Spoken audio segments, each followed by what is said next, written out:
Тревел-журналистика, тревел-блогерство – это примерно такая же зараза, как, наверное, и коронавирус. Мы вновь в дороге, вновь в пути. Я ваш покорный слуга, Асельхан Вахитов. Сейчас едем в реально сакральное место, в Ак-мечеть. Об этом многие слышали, многие здесь были. Поэтому ничего нового мы про этого легендарного человека не расскажем. Но кому-то напомним, а кому-то покажем.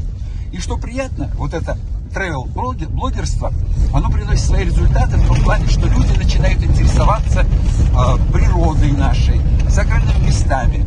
Вот сегодня с нами новый попутчик Арыстанбек Кенжиев. Говорит, ему понравилось. И это его первое с нами, но не последнее путешествие.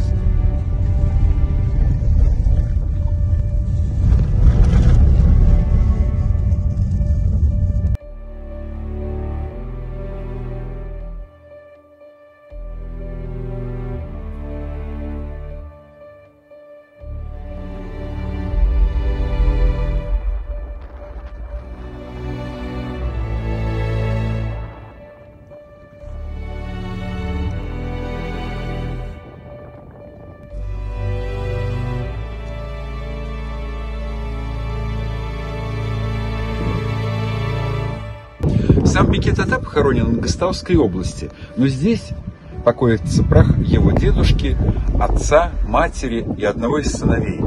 Поклониться его памяти приезжает очень много народа, не только из нашей области, не только с Казахстана. Много паломников едут с Астраханской области, с Омска, совсем с дальних уголков мира, потому что о нем известно достаточно широко.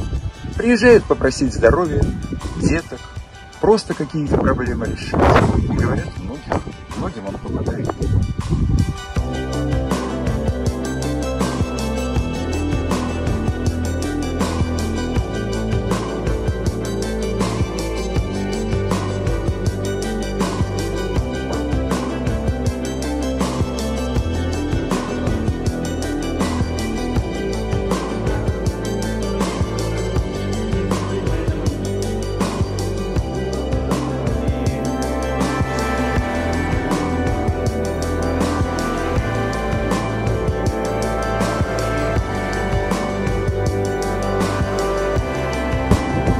Ата сложно немало легенд.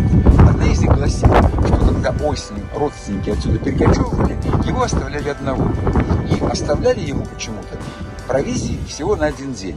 Когда же они весной возвращались, то встречали абсолютно здорового, бодрого человека. Как это было, никто не знает. Это легенда такая.